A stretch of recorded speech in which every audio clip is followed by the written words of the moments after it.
This central, misunderstood evolution of later life is this. The spark of attraction doesn't actually fade with age. It undergoes a profound chemical shift, replacing the volatile urgency of youth with a deep, sustainable resonance. What we're going to do today is explore the powerful science that completely reframes this entire conversation. I mean, just let that sink in for a second. This single idea is a total game changer. It reframes what so many of us feel as a loss into what it really is, a graduation. The spark isn't going out, it's maturing into something way, way more profound. And listen, this isn't just some nice, comforting thought. It is a biological truth. We're going to unpack exactly how this chemical shift reshapes desire, and more importantly, how you can consciously tune in to this deeper frequency of connect. All right, so here's our roadmap. First, we're going to dismantle the whole fading spark myth. Then, we'll dive into the fascinating new chemistry of the mature brain. From there, I'll introduce you to a really powerful framework called the Resonance Protocol and break it down into a practical 4-step strategy. And finally, we'll see how this all leads to what we call the high-fidelity connection. So let's just start by tackling the elephant in the room, right? This widespread fear that as we get older, that essential spark, that feeling of chemistry just vanishes for good. And look, this is a really deeply ingrained anxiety, and it's totally understandable. Our culture often ties desire exclusively to youth. But here's the thing. This fear is based on a fundamental misunderstanding of our own biology. It assumes our brain's operating system for attraction is static, that it's the same at 65 as it was at 25. But the science tells us that's just not true. Your brain hasn't lost the ability to feel attraction. It has simply upgraded its software. Okay, now let's get into the science, which is honestly just incredible. What's happening in your brain isn't a decline, it's a rewiring. Your brain has literally shifted its priorities and the very chemicals it uses to create feelings of connection and desire. This slide really shows the whole story. When we're young, attraction is basically a dopamine party. That's the chemical of novelty, of high arousal. It's what creates that frantic, can't eat, can't sleep feeling. It's thrilling, for sure, but it's also really volatile and stressful in the system. As we mature, the brain's focus shifts. It becomes primarily driven by oxytocin and vasopressin. These are the bonding hormones. The goal is no longer chasing novelty. It's about finding profound emotional safety. You're literally moving from high-stress volatility to deep, sustainable bonding. So, what's the engine behind all this? It's something called the Oxytocin-Vasopressin Loop, and this is what powers this new state. When you feel that sense of trust, safety, and deep affection with your partner, your brain is firing up this loop. It creates this calm, reinforcing feeling of connection that's so much more durable than a fleeting dopamine spike. This is the real basis for that deep tissue connection that becomes the main source of attraction later in life. And this chemical shift is supported by other amazing evolutions in the brain. Think of them like software updates. First, socio-emotional selectivity kicks in. Basically, your brain starts pruning your social life to focus only on rewarding relationships. You just stop chasing the erratic highs. Then there's the positivity effect, where your brain gets better at tuning into positive cues. Attraction gets triggered by genuine warmth, not drama. Next is physiological synchrony, which is so cool we're going to give it its own slide. And finally, the wisdom filter activates. After a lifetime of experience, your brain starts valuing things like intellectual connection and shared values way more than just surface detail. And this right here, this is where it gets really wild. This isn't a metaphor, it's not poetry. Research shows that the heart rates, the breathing patterns, even the brainwaves of long-term partners can actually sync up when they're together.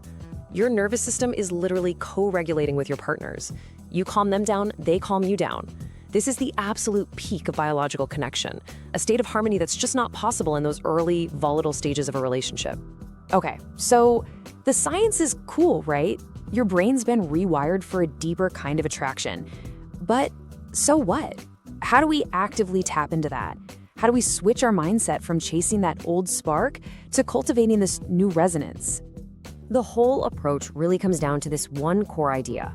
For so many of us, intimacy becomes a performance. We get stuck in our heads, worrying about how we look, how we're doing. There's a name for it. It's called the self-audit. And that anxiety blocks the very feelings we want to have. The key is to shift out of your head and into your senses. Desire, in this new framework, is a language spoken through touch and sight and sound and just pure presence. It's about receiving, not just performing. And that leads us to the Resonance Recalibration Protocol, or RRP. Think of it as a 3-part framework to tune your brain to this new frequency. First up is sensory anchoring. That's using your 5 senses to pull yourself into the present moment. The second is vulnerability savoring, which is all about recognizing that being real and authentic is what triggers that oxytocin loop.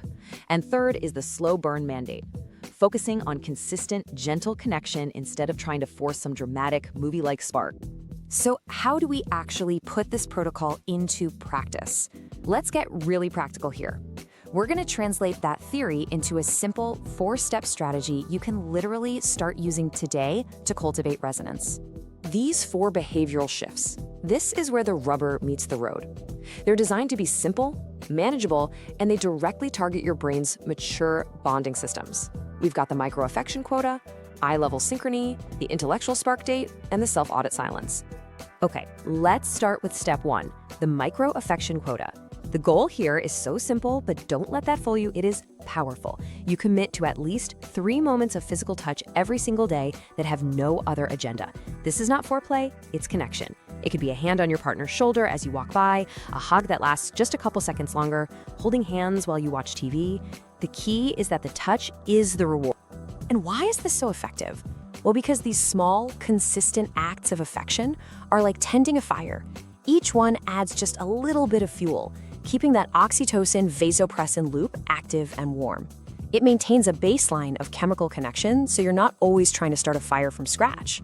It's the easiest, lowest pressure way to constantly reinforce the biological foundation of your bond. All right, step 2 is eye-level synchrony. Now, I'm gonna be honest, this one might feel a little intense, maybe even awkward at first, and that is totally okay.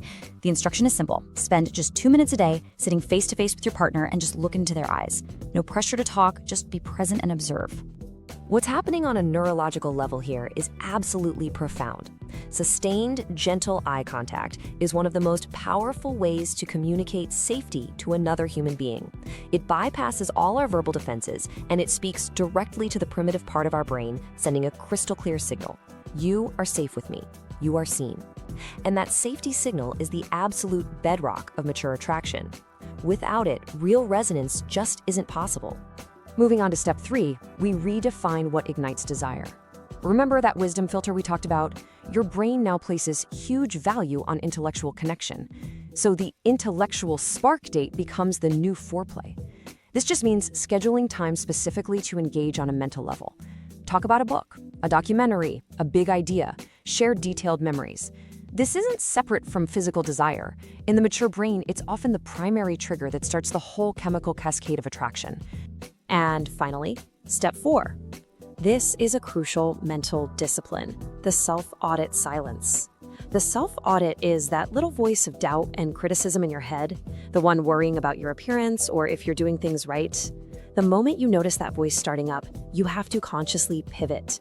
You shift your focus from inward, on your own supposed flaws, outward, into a state of presence. You pivot to a simple sensory observation of your partner. What's the exact color of their eyes? What's the sound of their breathing? This simple shift from performance to presence short-circuits the anxiety that kills desire. So, after all this, after dismantling the myths, understanding the new neurobiology, and learning these practical steps, what's the ultimate payoff? What's the true potential of embracing this evolved kind of attraction? This quote just captures the entire transformation perfectly. It's an identity shift. You stop being someone who's constantly chasing an elusive, fleeting spark, a feeling outside of you. Instead, you become a vessel of resonance. The connection isn't something you're trying to get, it's something you are and that you generate with your partner. This isn't a downgrade, it's a graduation to a high-fidelity connection. It's clearer, it's deeper, and there's a whole lot less static. Ultimately, the whole point of understanding and applying all this is to change the quality of your life. It's about making sure that your later years are not defined by a feeling of loss or disconnection, but by the exact opposite, by an unparalleled emotional depth, a profound physical and emotional comfort with your partner, and a connection that feels stronger and more real than anything you've ever experienced before. And so, I'll leave you with a question that is also your first step. And this isn't just a thought experiment, it's your homework. The very next time you're with your partner, practice that pivot from performance to presence. Practice sensory anchoring. Will you notice the exact warmth of their hand, the specific rhythm of their laugh, the way the light hits their hair? Just choose one detail. That small, conscious act is the beginning of the recalibration. It's your first step toward becoming a vessel of resonance.